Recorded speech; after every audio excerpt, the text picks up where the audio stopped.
नमो नमः।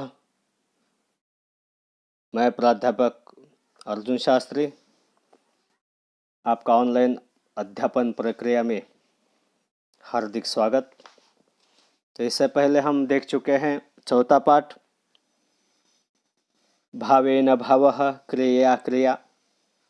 तो आज हम अग्रिमः पंचमः पाठः पश्यामः, हनुमत्प्लुतिः, अर्थात हनुमानाची उडी।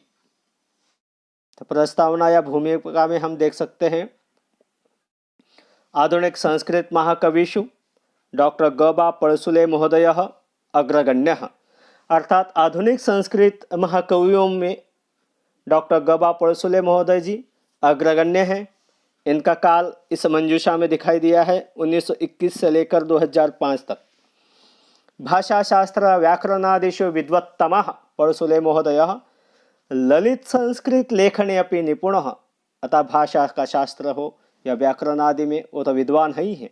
साथ में पळसुले महोदय जी ने ललित संस्कृत लेखने अर्थात सुंदर संस्कृत का लेखन में भी किया है, अर्थात उसमें भी वो कुशल है, निपुण है। देखिए, त्रीणी नाटकानि, 3 नाटक, 2 चरित्रे, 2 चरित्र पर किताब और एकम महाकाव्यम इति महोदयस्य साहित्य संपत्। अर्थात इनकी साहित्य संपदा में क्या क्या है? 3 नाटक है, 2 चरित्र लिखे हैं और एक महाकाव्य इन्होंने लिखा है। किसने? पळसुले महोदय जी ने। नैकेषां काव्य नाटकानां संस्कृते अनुवादः अपि महोदयेन कृतः। नैकेषां, एक नहीं अनेक, अर्थात अनेक काव्य नाटकों का संस्कृत भाषा में अनुवाद भी महोदय जी ने किया है। वैनायकम इत्यस्य महाकाव्यस्य नायकः, इन्होंने जो एक महाकाव्य लिखा है वैनायकम, इस महाकाव्य के नायक स्वातंत्र्य वीर विनायकः दामोदर सावरकर महोदय। तो वैनायक महाकाव्य के नायक कौन है? इनके स्वातंत्र्य वीर विनायक दामोदर सावरकर जी हैं। तो इनके विषय में सभी जानते हैं, ये स्वातंत्र्य वीर सावरकर जी कौन हैं। तथापि अंतर्जाल के माध्यम से या इस अपने पाठ्य पुस्तक में जो ये हनुमत्प्लुति दिया है, इस पाठ्य के माध्यम से आज हम इनके विषय में और भी देखेंगे, जानेंगे, समझेंगे। तो इस वैनायक महाकाव्य के नायक कौन है? सावरकर जी। देखिए, तो उनके विषय में आगे, विद्याध्ययनाय आंग्ल देशम गतः विनायकः क्रांतिकार्ये निमग्नः। विद्या के अध्ययन के लिए अर्थात पढ़ाई करने के लिए आंग्ल देशम गतः, आंग्ल यानी इंग्लंडला गेले आणि विनायकः क्रांतिकार्ये निमग्न। पहा, क्रांतिकारी म्हणून तिथं त्या कार्यामध्ये मग्न झाले, कार्य करू लागले। अतः सर्वकारेण, सर्वकार्याने सरकार, गवर्नमेंट, अतः सर्वकारेण बद्धः, उनको पकड़ लिया।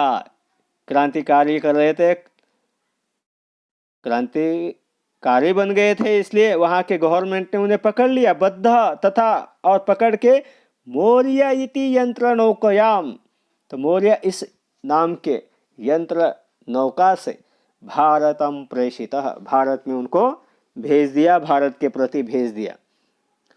तो देखो, नौका किस में चलती है?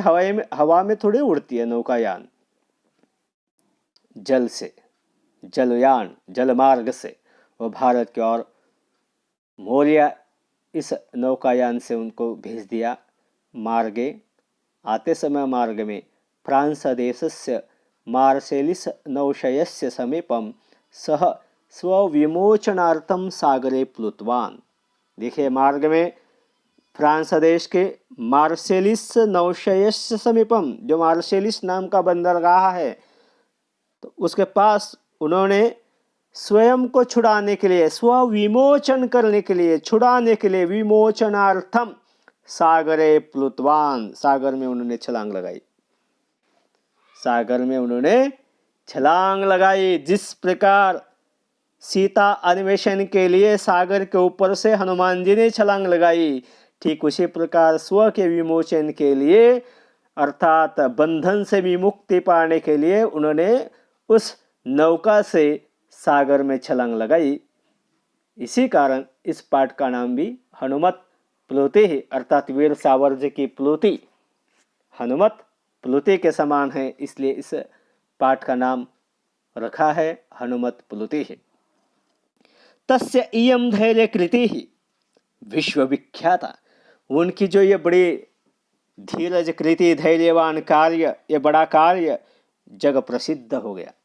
अयम चरित्रांशः, यही इनके चरित्र का अंश, जीवन का अंश वैनायक महाकाव्यस्य, जो वैनायक महाकाव्य है उसमें हनुमत प्लुति ही इति दशम सर्गात अत्र उद्धृत। दशम सर्ग का नाम भी हनुमत प्लुति है। इस हनुमत प्लुति नाम के दशम सर्ग से ये पाठ हमने लिया है, अर्थात ये पाठ हमारा लिया हुआ है। अत्र इस पाठ में एकतः 17 श्लोकः रथोद्धता इति वृत्ते निबद्धाः। तो 1 से लेकर 17 श्लोक जो है रथोद्धता इस वृत्त में लिखे हुए हैं। अंतिम 18 श्लोक, जो अंतिम लास्ट में जो 18वां श्लोक है वह वसंत तिल का इस वृत्त में लिखा हुआ है। सर्गान्ते वृत्त भेद, ये जो महाकाव्य का लक्षण है, तो महाकाव्य के लक्षण के अनुसार इसका अंतिम श्लोक जो है वह वसंत तिलका में लिखा हुआ है। तो देखो ये हनुमत प्लुति, तो जब मौर्ययान से वह भारत की ओर आ रहे थे तब उन्होंने किस प्रकार फ्रांस जब आया तो वहाँ पे जो एक ये बंदरगाह है मार्सेलिस, तो वो पास में जब आया तो उन्होंने वहाँ से स्वयं को छुड़ाने के लिए सागर में छलांग लगा दी। तो उनको पकड़ने का प्रयास किया, गोलियां उनके ऊपर बरसाई। किस प्रकार वो भागते हुए जल मार्ग से, पानी से वो समुद्र के तट पर तो चले गए धीरे धीरे।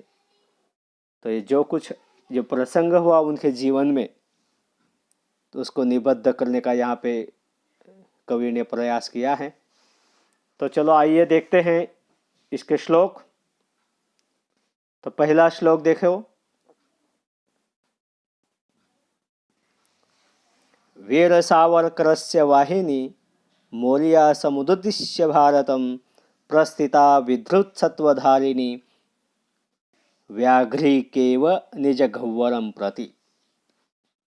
देखो इसमें ये बनाते समय यहाँ से ये जो त्रुटि, ये गलती है वो करेक्शन करो। व्याप्री के प्री जो शब्द है घ्री है, व्याघ्रिकेव करेक्शन करो इसमें, व्याघ्रिकेव।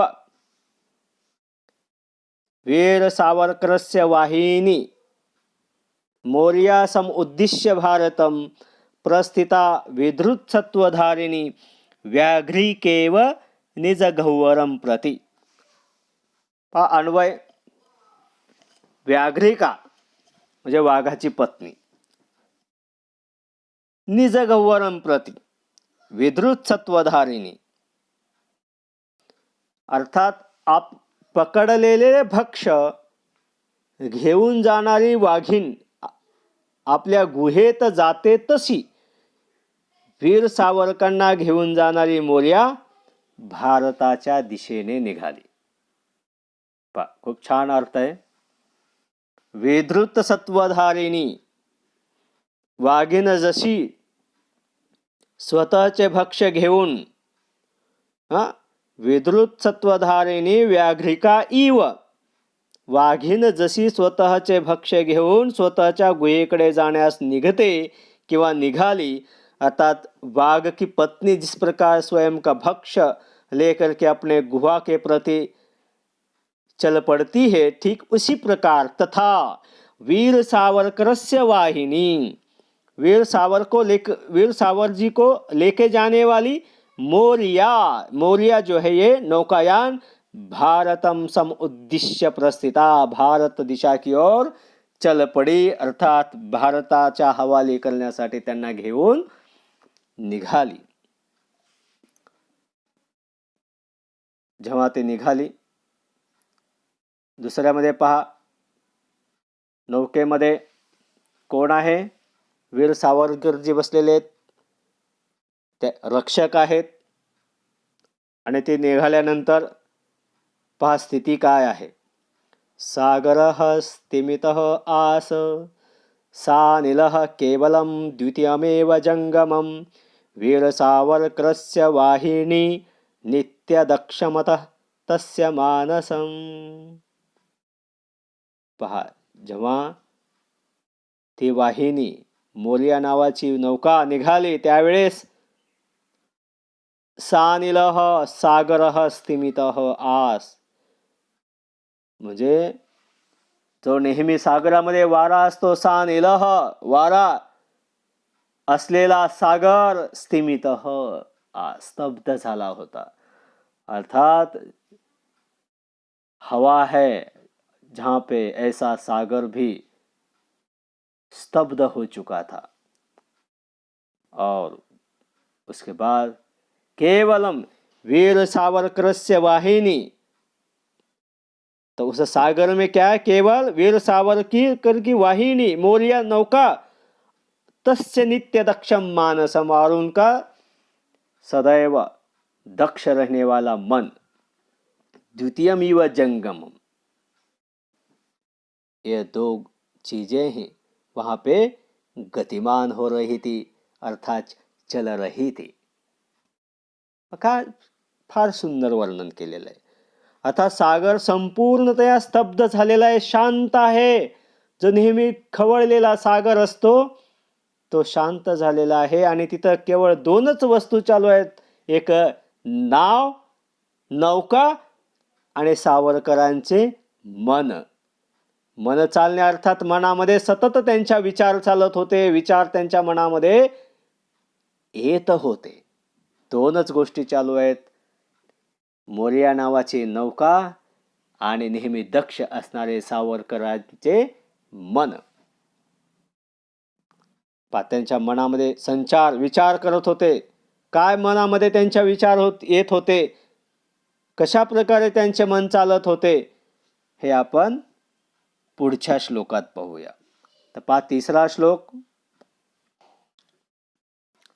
पहा त्यांच्या मनामध्ये विचार, नित्य संचार. काय काय विचार येत होते. कंसबंधन गृहात पलायितो अर्भकश, कंसबंधन गृहात पलायितो अर्भकश्च. देखो अर्भक जो क के आगे विसर्ग गया है, इसको निकाल दो, ये नहीं है, अर्भकश्च शब्द है.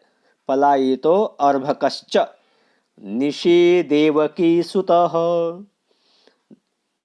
अगले वाला भी दैवतम, दै है, देवतम हुआ है ये शब्द, दैवतम करो. दैवतम निखिल राष्ट्रवादीनाम श्री शिवाजीरपि शत्रुबंधना. देखो बढ़िया, उनके मन में अच्छे अच्छे विचार आ रहे हैं. जिसकी जैसी सोच होती है वैसे उसके कार्य होते हैं. इसलिए कहते हैं कि सोच अच्छी रखो, विचारो, सोचो समझो और विचार करो. बढ़िया विचार हो तो कार्य भी हमारे अच्छे होते हैं. सकारात्मक सोचना चाहिए, पॉजिटिवली रहना चाहिए, नेगेटिव नहीं, नकारात्मक नहीं. इसलिए सदैव हमेशा सोच हमारी अच्छी होनी चाहिए. तो इनकी सोच देखे कैसी है, डरे नहीं हैं. जिस प्रकार नौका चल रही है उसकी तरह इनके मन में भी विचार चल रहे हैं. क्या विचार चल रहे हैं? कंस, देखो अन्वय में देखे, देवकी सुतः अर्भकः निशी कंस बंधन गृहात. देखो कितना बढ़िया विचार है. देवकी सुतः, देवकी का पुत्र, अर्भक जो छोटा बच्चा था देवकी जी का, कौन? कृष्ण. निशी कंस बंध गृहात, रात में कंस के बंधन से मुक्त हो गया था. निखिल राष्ट्रवादीना दैवतम, साथ में निखिल राष्ट्रवादी नाम, निखिल राष्ट्रवादी नाम ना के ऊपर निस्वार्थ, निखिल राष्ट्रवादी नाम, सभी राष्ट्र के लोगों का जो दैवत है, दैवतम श्री शिवाजी अपि, छत्रपती शिवाजी राजे सुद्धा शत्रुबंधनात् पलायितः, शत्रु के बंधन से मुक्त हो चुके थे, शत्रु के बंधन से भाग चुके थे, है ना। आगरे का वृत्तांत सभी जानते हैं। तो बढ़िया, देखो उनके मन में विचार कैसे चल रहे हैं, ये आपको ज्ञात हो चुका होगा। म्हणजे देवकी सुतः, देवकीचा लहान मुलगा निशी रात्री कंसबंद गृहात, कंसाच्या कारागृहातून, तसेच निखिल राष्ट्रवादीनाम सबंध देशभक्तांचे दैवत असणारे, देव असणारे श्री शिवाजी महाराज सुद्धा शत्रूच्या तावडीतून निसटले होतेच, असे विचार त्यांच्या कुणाच्या, स्वातंत्र्यवीर सावरकरजींच्या मनामध्ये चालत होते. धन्यवाद. आज आपण प्रस्तावना अर्थात भूमिका आणि या पाठातील पहिले 3 श्लोक अभ्यासले. पुढच्या तासिकेमध्ये यापुढील श्लोक अभ्यासूया. पुनश्च धन्यवाद. नमो नमः. पुन्हा मिलामः. शुभम भवतु.